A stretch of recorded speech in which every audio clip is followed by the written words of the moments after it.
today here. Look, we're in a new spot. We're in my favorite spot. I feel a little emotional being here with you guys. I've never really brought you into my little safe zone. My garden, like, well, in the UK they call it a garden. Here we call it a backyard. Garden has so much more charm to it. We're gonna go with garden. This garden has been so healing for me in some of the hardest times of my life. And so whenever I need to feel comforted and whenever I want to feel held and safe, I come out here. That should indicate the type of video that we're sharing today. It's my little hammock back there. I love sitting on that. This is my little egg chair that I got that I've done much journaling in. I haven't sat in this as much lately. I've been more like laying a blanket out in the yard. I just love it back here so much. It's truly my little haven, my little oasis. We're gonna hydrate. This is your reminder to hydrate. So if you've got a water nearby, take a sip. If you don't, stop this video and go get some, because we all need to stay hydrated. I've been feeling called to make this video for a little while. This is only like the second time I felt like called to make a video. Years ago, if you go back to my channel, like obviously I've tried to do YouTube and haven't been able to be consistent for years. A few years ago I made a video, which I might make an update version of.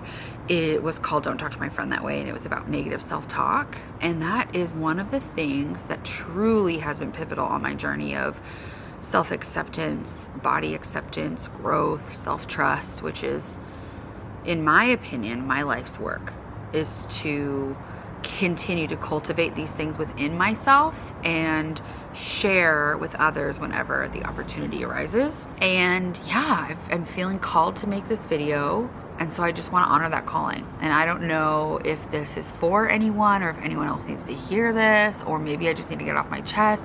Frankly, it's none of my business what happens after I record it, but I do feel like I'm supposed to, so I'm going to right now. I'm actually just gonna get a little cozy, then I'll dig into it.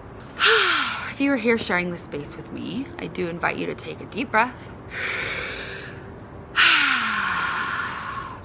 Breathing deeply and intentionally and slowly has been another really great tool for me on my journey. I do breath work almost every morning, but whenever I start to feel a little tight, like in my chest, or a little anxiety, or a little like high key, just taking a breath can really cleanse. I was listening to a podcast the other day, and I'd heard about this before, but it was a reminder about the 4-7-8 breath, which is there is a doctor who was on this podcast who said he thinks is one of the most incredible tools we have available to us, like at any time. What it can do essentially to the mind in regards to stress response and anxiety and stuff, he said is unparalleled to any medication out there, to anything. He said it's incredible, and it's so simple.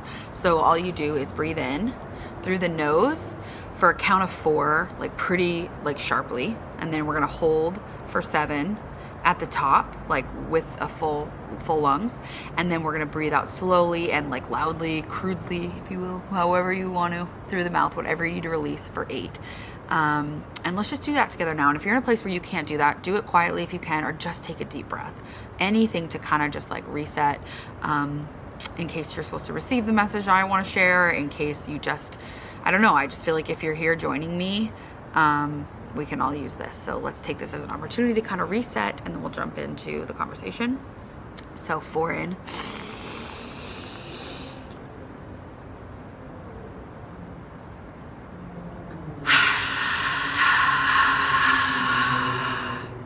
Let's do that 2 more times.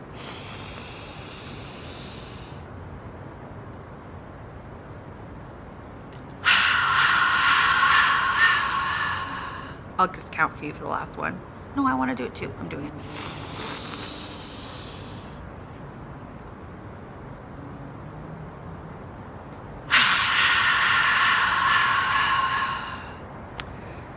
I feel reset. I feel good. Yeah, look up 4-7-8 breaths if you're interested, or just remember those numbers. So easy, so simple. If you're ever like kind of flying into a panic mode, or you just catch yourself feeling that, it's a really great way to just reset. And he said you can do it like up more than 3 times. Like you can do it a few, as many as you need to do. I just want to rewind. Sometimes it can be very awkward to like breathe loudly, and so I hope that me breathing grossly and loudly gave you permission to do that if that's something that you felt like you needed to do. Okay, So I wanted to start this video with a trigger warning because I think it's really important that if this is something that you're actively dealing with or could be triggering to you, it's definitely not worth chancing it and watching this. So if you have any issues with or are struggling with disordered eating, this is a trigger warning for disordered eating. I don't know how deep I'm gonna go and what else I could share. I guess let's just say for eating disorders, body dysmorphia, anorexia, bulimia, any kind of binge eating disorder, any kind of eating disorder, or if you're really struggling with body issues and mental health, please call someone. Please, there's emergency hotlines I will put here on the screen if you're dealing with severe mental health issues and you need help. There's resources. I recommend, obviously therapy, etc. And this is not to be taken as medical advice. Obviously, I'm not a doctor. I'm only speaking from my own experience. And I don't even know if I'm going to be offering, any solutions because, sorry, it's going to be a little loud out here. I don't even know if I have those solutions. It's something I'm currently working through. And so I'm just sharing my experience, my strength, my hope, and what I have to offer here. What I hope that I can offer through sharing my experience is permission. Permission to be yourself, permission to be exactly where you are, permission for you to give yourself acceptance wherever you are and to meet yourself where you're at. Okay, so that being said, I've never really fully talked, I don't think, about all of this, but I have a major history of disordered eating. And I think in this, community of curve and body acceptance, sometimes body love, whatever you want to call it, body neutrality, I still feel like there's still not quite a lot of very open, honest dialogue about eating disorders and what that can look like in terms of like self-harm and how you're feeling about yourself, etc. Yeah, this is a whole long history, so I'm trying to figure out where to pick up. I have always struggled with mental health. I've always struggled with body issues, eating disorders. In my family, it runs in my family, and I think it's something that's been passed to me, and something I observed and was modeled for me. And I feel like that makes it so much more insidious and hard to find. When you have it, it's hard to monitor it because it's so normalized around you. And in our pervasive diet culture, it's not much better. Like, the world tells you similar things as well. And I think all that can just be a melting pot for having a battle with anything having to do with your body image and your mental health and how you perceive yourself to be perceived in the world, like how you perceive yourself and how you think other people perceive you. And then therefore that puts limitations on your life, what you're allowed to do, what you're capable of, what you're worthy of. I think the root word here that we need to touch on is worthiness. I feel like I had issues with my body. I struggled with the way that I looked. And then I became actively, I guess my eating disorder began actively at the age of 15, 16. I had one of those classic glow ups where, like, the summer between junior, senior, or was it sophomore and junior, senior, you come back as like a new person. I got really into exercise and working out and going to like a diet center near my house. Kind of like a Weight Watchers, but it wasn't. It's like an off-brand Weight Watchers. And between that and like working out for the purpose of losing weight, mind you, not movement that felt good, movement that felt punishing and important and grueling, movement. And then I discovered my eating disorder, and yeah, it just really rapidly accelerated a weight loss in me. And I was 5'10". I went from being, I don't remember how much I weighed. I probably weighed I don't know if weight's important, actually. I don't know if I want to bring that up into this conversation. Just to tell you that I dropped a significant amount of weight, and on my 5'10" frame, I was a size 4 at Abercrombie, which was, I felt like their sizes were not generous. So, and just for reference, now I'm like a 16. So it was quite a bit different, and it felt good. And I became very, very obsessed with my body. A friend of mine would compare like our hip bone sticking out. Like, I had a friend that, I don't want to say taught me my eating disorder, but shared with me her little diet trick kind of vibes. And yeah, I had a major battle with disordered eating for over 10 years. I was bulimic, at times anorexic, and just kind of vacillated between restriction, binging, purging, exercise bulimia. I tried like diuretics. I tried like saltwater flushes. I tried like excess fiber. Like I would like chug my dad's Metamucil. And when I don't remember how old I was, but I was out of high school, early college probably. I was still living at my dad's house at the time.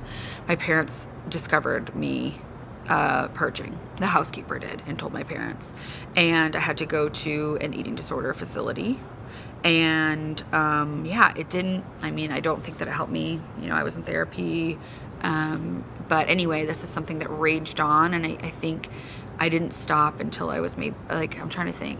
It was probably a good 10 to 12 years of very active, this constant yo-yoing, constant obsession. Every night before I went to bed, it was like, oh, when I lose weight, then this will happen, or I'll start my diet tomorrow. It was like constant shame. Everything revolved around the way I felt. I would only dress in really like dark clothes that were very oversized, and I would hide in every picture, and I would like run home and untag myself if anyone put me in a picture.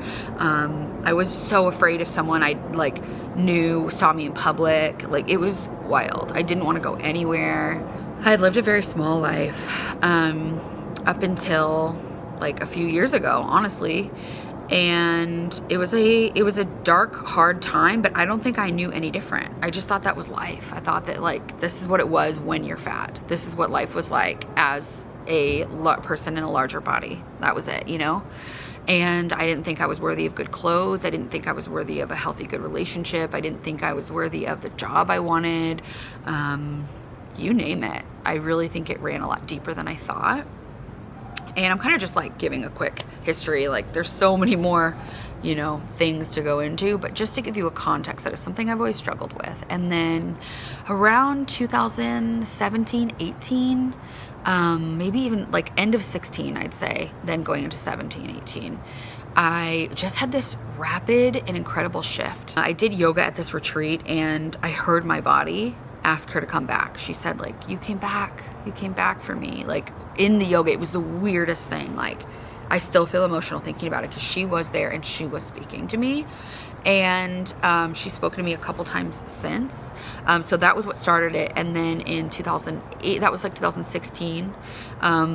Between that and 2018, I discovered, at the time, I think the term was body positive. That's not really always relevant now. I found some really incredible plus size, you know, whatever you want to call them, fat, curvy, you know, insert descriptor here, bloggers who really opened my eyes to what was possible within a body type that looked like mine. They showed me how to dress in ways that I didn't think was possible. And it made me realize, like, I've always been a sparkle queen. I've always loved clothes. I've always loved accessories. And so I think I used to really share. That's why I'm so into accessories. Because I think for so long, when clothes felt inaccessible to me, accessories were something that I could be included in. They were something that could help me create an outfit that was a conversation starter and really felt like me. They were one of the best ways I found to express myself. So I discovered clothing that could make me feel like that too, and that, oh my gosh, they make things that I want to wear, like that are on trend, that are cool, that in my size. I didn't even know what size I wore, because I only wore stretchy pants. So I took just a guess, and I ordered something on Eloquii, and it was a gold shiny like pantsuit. And I ordered like a size 14 pant and a size 16 top. And I remember that the pants were like really snug, but I could not, I couldn't be a size 16. What even is that? Whatever. This was my first step. And I went to something with a friend, and they took a picture of me.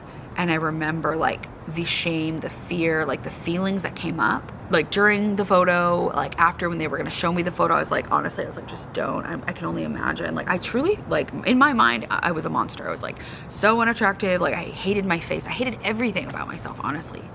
It was really hard for me to find things I liked about myself, and it was hard for me to just be with myself. It was hard for me to be with my body. Like, even in bathing rituals, like anything was really difficult.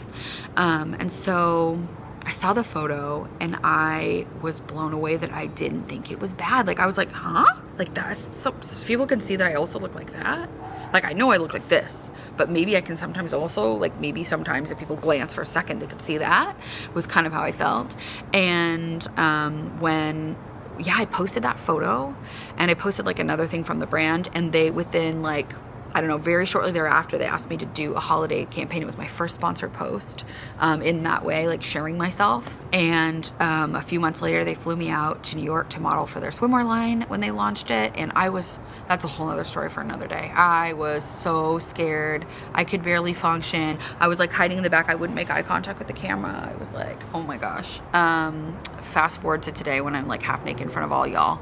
Change is possible. So yeah, so then in 2018, I took a soul cycle class, and I felt her say that again. I took like a food intolerance test and discovered that a lot of the foods I was eating I had intolerances to, and I tried to eliminate. It was just bell peppers and cow's dairy were like the only two that really came back high for me, and I stopped eating them, and my body's response was like insane. I'd had so much swelling all the time. My ankles would like swell out, and then I would press them in and they would stay pitting. It was like pitting edema, and no doctor could figure out what was going on or why. Like, I even wore a heart monitor. Like, there was no answers. You know, one doctor thought it could be like whatever, congestive heart failure. Like, they thought it could be anything, and it wasn't any of those things. It was just truly inflammation in my body, and I think it was from all my disordered eating, not fueling myself properly, and it was from eating foods that my body really didn't suit my body. And I know there's a lot of talk about those intolerance tests, and I think people go into it with the hope that they'll discover something that's, I don't know, like, I know a lot of people I do think they want to do it because they think, oh, it'll make me lose weight.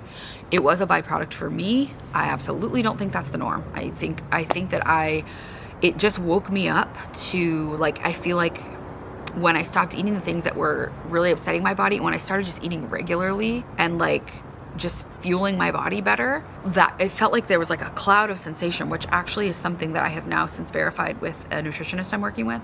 But there's like a cloud of sensation, and your body doesn't know like what's hunger, what's this, what's stress. It's just trying to survive. So it's being like, eat, please, come on, just like, let's stack up fuel. We need this. And it's a scarcity happening somewhere. Whether that's like nutrition, or whether it's trying to combat inflammation or whatever. So for me, it was very, it made a big difference. That, and then like starting to move my body again. Like, I had left my body for so long because of some childhood trauma and abuse, and I think I felt like a floating head. Like, my body and I were separate entities, and I felt like this was the time that they joined back together. So after that point, I started to just eat intuitively. I ate what my body craved, and my body found a really happy, natural place between, like, I would say like just like around like a solid size 14-ish. And yeah, it's kind of been sitting there ever since, until the last few months, when again, part of my recovery is not weighing myself, and I continue to think that's the best course for me. Everyone has their own thing, but I do not personally engage in anything like calorie counting or weighing myself or anything like that. I go by the way I feel, I go by the way my clothes fit, and I think that that's enough for me, because otherwise it's the safest thing for me. It's the way that I can best love and show up for myself in a loving way. And like, just no shame to anyone who does those things. I'm not saying what you should do. I'm just explaining like what's worked for me. I have found myself using food as comfort again, which my therapist would say, like, there's nothing wrong with using food for comfort. It's comforting. But there is obviously a point when you are mindlessly eating, or you're not being conscious and aware of what you're doing. And I found that I was turning to food for comfort. And what I have discovered is that if I am using anything as like an escape hatch or a numbing mechanism, it means that I'm not looking at something in my life, which is a whole nother conversation, probably for another video. But it meant that I wasn't looking at something and I was trying to hide from something. So recently I have been feeling that return of that disordered eating. I found myself not liking certain parts of my body, and I found my thought patterns going in unhealthy ways, like, oh, we should do a juice cleanse, or you need to restrict. No, you need to walk 10,000 more steps. Like, my mind chatter has come back in. Should I download a calorie counting app? Maybe we should weigh ourselves just to see where we are. these are all the things that have been coming up in my mind. And I'm like trying to just step back. I think one of the things that meditation has taught me is to be more of a conscious observer of my thoughts and less let them sweep me away, and less identifying with my thoughts, because they really are just our thoughts. Just like I'm sitting in this chair, this is an appearance in consciousness, like I feel a tickle on my face, I have a negative thought, it's all the same. Our brain is just a part of our body. It's giving us information. It's not right. Don't believe the voice in your head. It's not always right. There's multiple voices in your head. There's your ego, there's your critical parent, there's your past trauma, like there's your loving highest self. Like, it's so important to learn to decipher which voice is which. And that's been a huge part of my journey as well. But staying on topic here, I found those thoughts coming up for me again, and I felt like some shame and some unworthiness come up, and I realized I haven't been working out for several months just because of travel and like conflicts of timing with my previous trainer, and like just not having the access to it, even though I'm sure I could create the access. Like, that having been interrupted, the thing I was comfortable with. I think it's being in a new relationship. I think part of it is like love weight, like being so happy that we just want to stay home and make ice creams on the weekends. And I think part of it is facing the fact that I was actually going through a deep period of grief and healing previously that I think actually led me to probably being a little lower on the end of the weight spectrum than maybe my body wanted to be in the past year. So, I really felt like I got to a place like about a year and a half ago where I really was probably really lean for my size, like a 12, 14, and I realized that I probably wasn't eating quite enough, or maybe I was just kind of going through a period of grief, and that probably contributed to a bit of weight loss. And that's another thing I really just wanted to bring up in this video, is that I know that probably so many of you know this, and I shared a video about this the other day, and I try to share these as often as they come up, but there are really great videos out there that just explain like why we shouldn't compliment people on weight loss, or why we shouldn't comment in general. Like, you look so great, have you lost weight? Damaging, like, or if they've gained weight, you shouldn't say that either. Like, there's so many ways to compliment somebody without talking about their weight, first of all. Secondly, you just never know what's going on with somebody. They could be going through something really, really hard, and they could be grieving. They could be ill, like, especially if it's someone you don't know well. If it's someone in your trusted circle, maybe it's a safe place to address. You can ask them for permission for feedback. You can just take note of how, you might know more about what's going on in their life, and you can lovingly check in to make sure they're feeling themselves properly, or, maybe there are ways to check in there. But in general, it's just something to consider. Not a good thing to do. It can be so damaging, because like a couple weeks ago on here, I got a comment from someone saying about how much weight I'd gained the past 3 or 4 months, and being just combative. The energy was combative. I answered in a way that I felt was the proper response. I don't like to leave things like that, things that are challenging. I don't really like to leave them. I don't like to delete them, because then it's as if I'm trying to hide them, and I don't want to give the person the satisfaction of that. But I also want to have an open dialogue. Maybe they had never been, I guess maybe they'd never thought about the fact of how damaging that can be. I don't know, I want to give people the benefit of the doubt that they're doing the best they can, and sometimes it's hard. Yeah, I noticed that comment really stuck to me, and it made me feel bad. And that night I went on my little walk that I love, and my walk, I was coming up to my house after, and my first thought was like, you need to go burn more calories, it's time to power walk, like, let's go. And I was thinking, like, this isn't a normal voice I'm used to right now. So I kind of just observed these little things and put them in a little box in a shelf somewhere safe to address when I was in safe company, or when I was ready to take on that myself. And so what came up for me when I started examining all of these things was that, first of all, I don't know if we, like when it comes to like eating disorders, or like any other like addictions or abuse issues that we deal with, I feel like we are working so hard to build new stories over them and to heal them, but they may never go completely away. And while that may seem discouraging in some ways, for me, I think it's been empowering, because I wouldn't even be here sitting and talking to you. I wouldn't even be doing what I'm doing for a living if this hadn't been a part of my story. So in my personal belief system, I believe that our greatest wounds can be not only our greatest teachers, but our greatest gifts that we then can share with the world. And that's been such a huge part of my journey. So I don't, regret any of this. I wouldn't take any of it back. And I have a loving spot for it. But that being said, I want to be my best, healthiest, most accepting, loving, trusting version of myself for myself. So I realized that these things that come up are actual old coping mechanisms. And so there must be something going on. So I wanted to look at the bigger picture of what I'm ignoring, what I'm not seeing, what's going on really. And I also wanted to address it in a healthy way.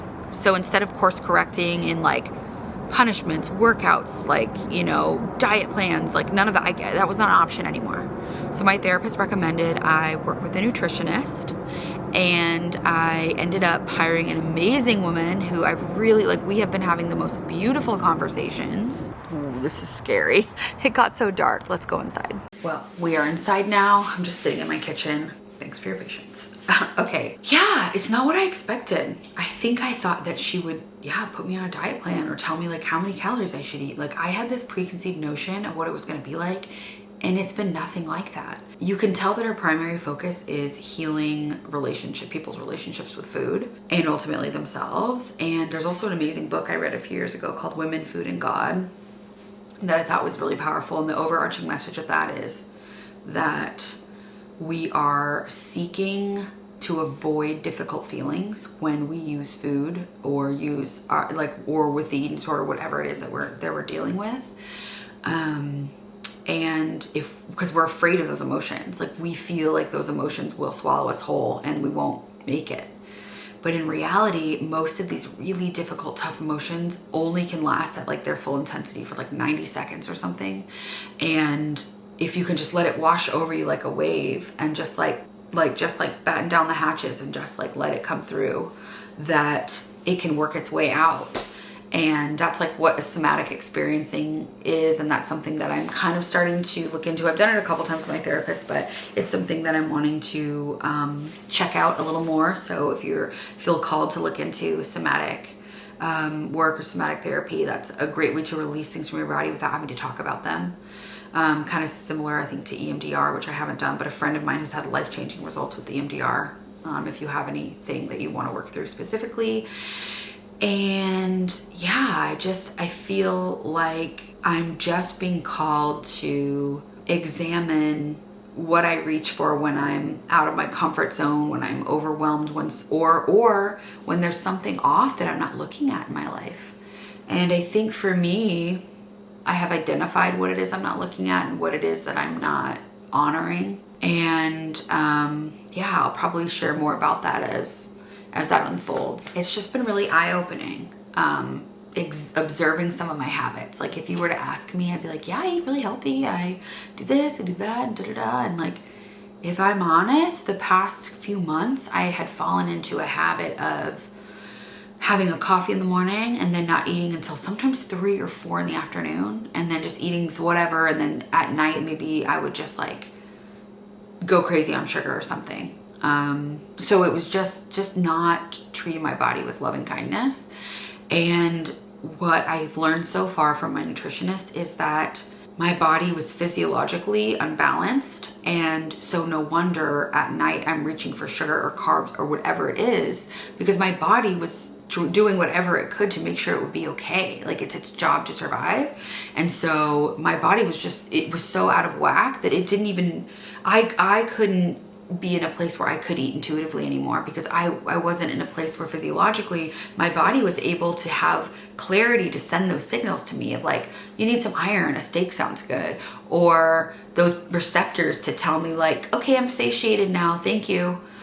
I was eating to the point of uncomfortable fullness, which is something I hadn't done in years. I know that things weren't adding up and my body was suffering. So through work with her, like I said, I think our first goal has been to get my body physiologically settled. And I'm assuming this is sound advice for everyone. And again, this isn't medical advice. I'm not a medical professional. But her recommendations to me were to eat within 30 minutes of waking up and then to eat every 3 or 4 hours thereafter. At first she said 4 to 5, and then I discovered I would get really hangry. And so now like it's about every 3 hours that she recommends, which I'm about due now, so I need to eat dinner. But yeah, her focus was not at all on deprivation. It was immediately on making sure I had nourishment. And to me, that was eye-opening and really cool, of just like coming from the perspective of like when something's wrong, not coming, I feel like so many of us come from the perspective of like, what do we need to fix or change or like take out of here? It's not like, oh, what do we need to add here? Like, what can we do instead of what can we not do? So that was helpful. The other thing she said is she wanted to make sure that all my meals were balanced, so they had a carb, a protein, and a fat in them. And so she's not, you know, I had gone to a spa recently, and the nutritionist there was kind of saying like, well, avocado is deemed as such a healthy fat, but you should not eat more than half of avocado a day. Like basically saying that avocados were gonna make me fat or anyone fat. And I'm just like, that's not what my soul said. Like, that's not what my spirit agrees with or says. Like, I believe, you know, that obviously like when we are in balance, we eat in balance and our body's in balance. And yeah, like this nutritionist is like, no, I don't want you to feel shame or fear around any food. In fact, one of the first homeworks she gave me was to eat a fear food. And I'm like, what do you mean? I don't have any fear foods. I let myself eat whatever I want. I realize I have super villainized white bread, any kind of like refined white carbs or anything like that. Like to me, I have like, I'm very like black or white thinking. Like I'm very like, you know, yeah, polarized in that way, which is a very common trait if you've ever suffered with any of this. And yeah, she was like, I want you to add in one food that makes you feel fearful or that you feel like is a bad food you shouldn't eat. That was my homework one week.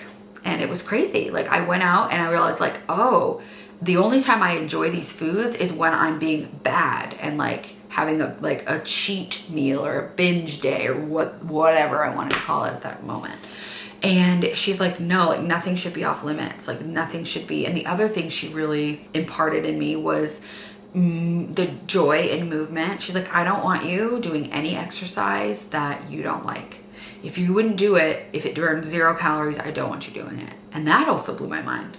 It just was an approach like, yes, of course, this is advice I would give to someone else, but it's not advice that I apparently have been taking. And that's why we're all here to walk each other home. That's why we're all here to share these messages with each other. But yeah, and it made me kind of take inventory of what was feeling good and what wasn't. And my nightly walks at sunset fill my heart with so much joy. And I've started working with a new trainer, and our workouts so far have been bringing me joy. Like I didn't want to work out yesterday. I was like, ugh, I don't want to. But then when she came, like I realized I actually had fun, and it like snapped me back to, I was like, oh, this reminds me of recess. It was like what little me said, like the little inner child in me said. And I was like, okay, you like this. I also have been learning to like express healthy anger and like admit when things bother me. Because I used to just be so patient and just swallow it down, and it would just become like depression. It would become this eating issue I'm talking about.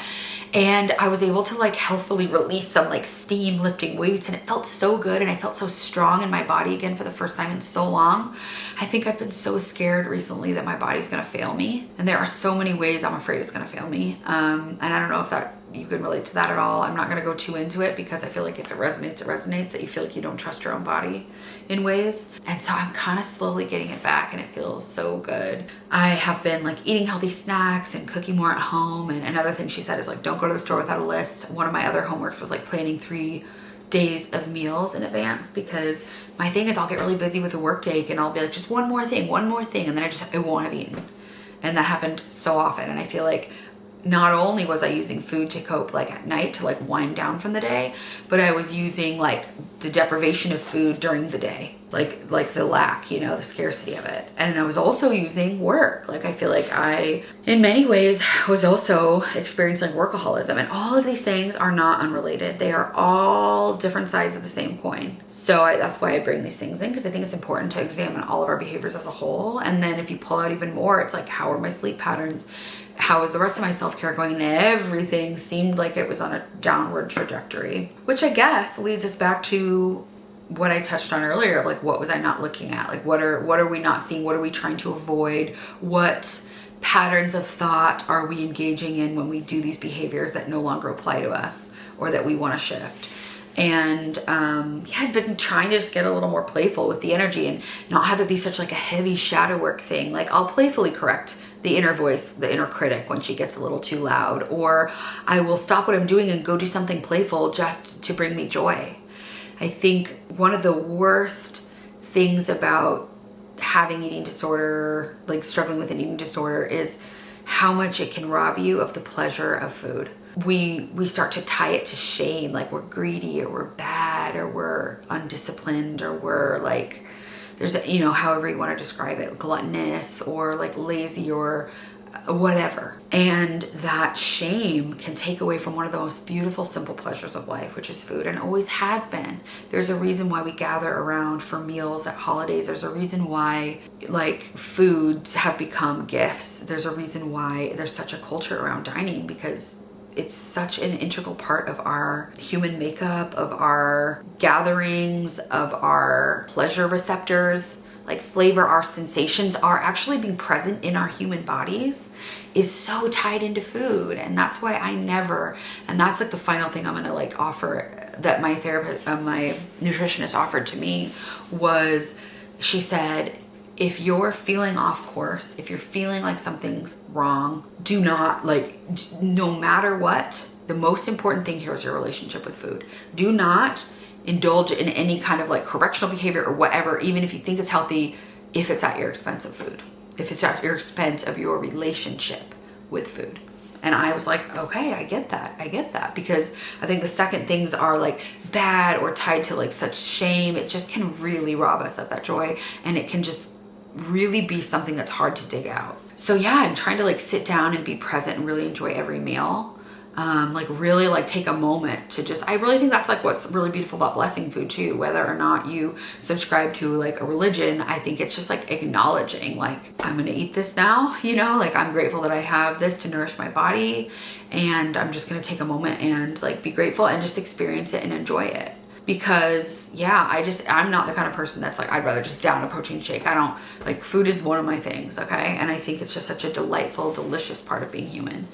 And that was kind of one of the final things that really stuck with me. So yeah, I've been trying to be present. I've been trying to create more rituals around food, making my beautiful breakfast. I've always loved cooking with my boyfriend, and that's something that we really bonded over, is like trying new recipes and making yummy desserts and cocktails, and like that's one of our favorite things to do. And yeah, just enjoying movement, enjoying the food, and find that when I'm restricting or I feel a scarcity in one area of my life, oftentimes I'll try to overcompensate that with food in some way. And so that's one thing to look at.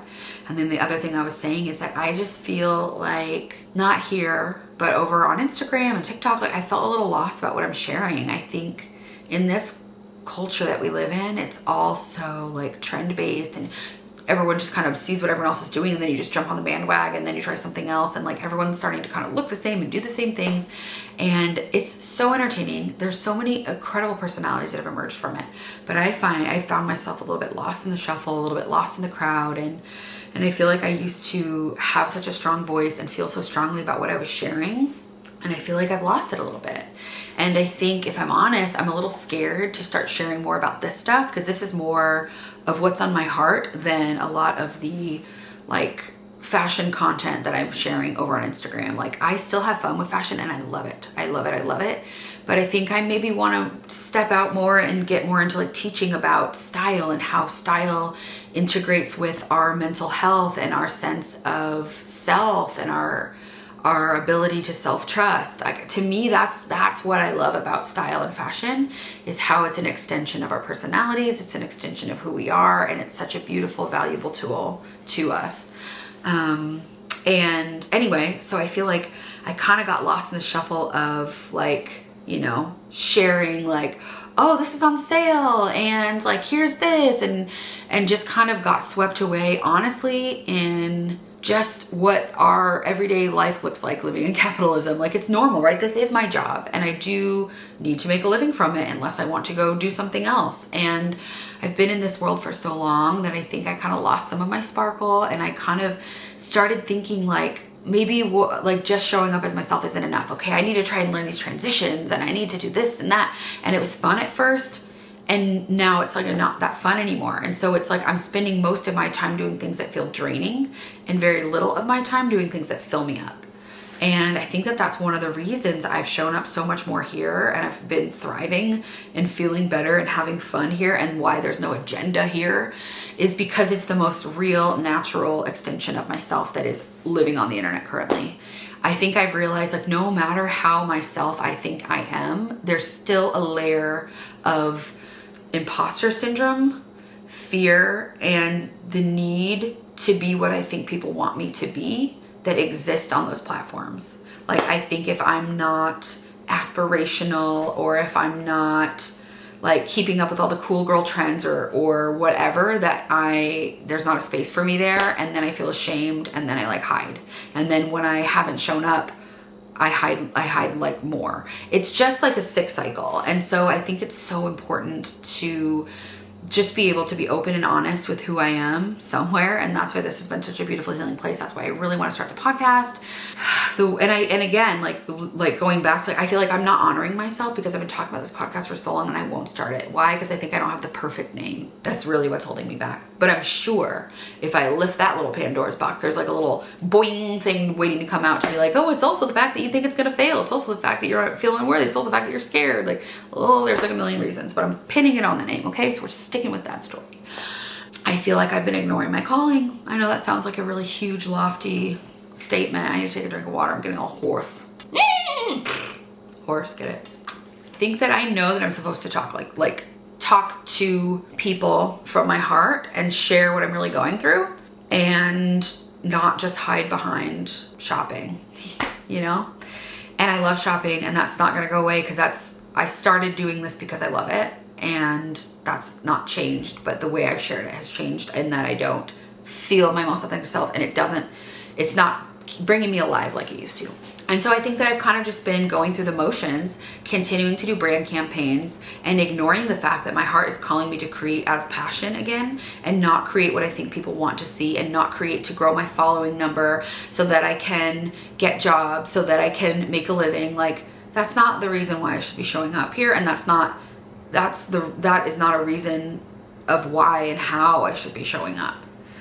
So I think that that's something I'm realizing, like, that's something I can't turn away from any longer. That's not something that I can like turn the other way and pretend like it's not happening anymore, because it's not working anymore. Me going through the motions is me dying a sad, slow little death in my heart, and I'm not gonna do it anymore. I don't know how I'm gonna shift. It's so scary. Like, I have no idea. I don't know why it's so much easier here, because here I can just talk and it doesn't have to be within 30 seconds, and it doesn't have to catch people's eye with a hook in 3 seconds and then have a transition and use trending music. Like, I can just show up. So it's nice. But I'm under, like, I think my fears, like, scarcity mindset is like, well, if I don't show up in the ways that people want me to on those platforms, will I still be able to make a living? And what will become of me, you know? Because, yeah, anyway, that's like my fear. I'm just like sharing my fear story. So yeah, I think it's so important to address these stories that we have, and just to sit with ourselves enough to hear ourselves. And I find that when I find myself getting lost in busyness, getting lost in like workaholism and booking every minute of my calendar, slowly my self-care goes out the window, then I'm too busy to eat, and then I overcompensate. It's like I'm not living a balanced life, and I'm not showing up as my highest self. So yeah, I just wanted to share that in case it reaches any of you, in case there's anything you think you're not looking at in your life that you feel called to and brave enough to stand and look at now, and just know that you're not alone. Reach for support, share with people, learn to develop trust in yourself so that you're resourced enough that no matter what scary shadow comes up and wants your attention, you are grounded enough to know, I see you, you're a little broken, hurt part of myself. Let's talk about it. Because whatever it is that you think is so bad about yourself, that if anyone knew that everything would be over, like, I promise you other humans have had that emotion too. There's nothing too dark, too deep, too scary, too bad about you that would render you unworthy for anything you want. And I just need you to know that. I'm getting emotional. Talking to myself, apparently. Let's take a drink of water. Okay, well, listen, Saved by the Bell. I've decided it's time to end this video as I start to get emotional. I hope that it was helpful for you. I hope, if nothing else, it made you stop and consider something, even if it's just to be a little kinder to yourself. So grateful for you all. Thanks for giving me this place to show up. It's been life-changing, and I just know it's going to continue to be. And yeah, you know, if you feel called to comment. If you feel called to DM me. If you have any good podcast names for me, drop it. I need some help. And I appreciate you all for being here. Thank you. And I will catch you on the next video. And if there's any more from this video you want me to extrapolate on, or you feel like there's any other like spin-offs that would be helpful, let me know. Bye.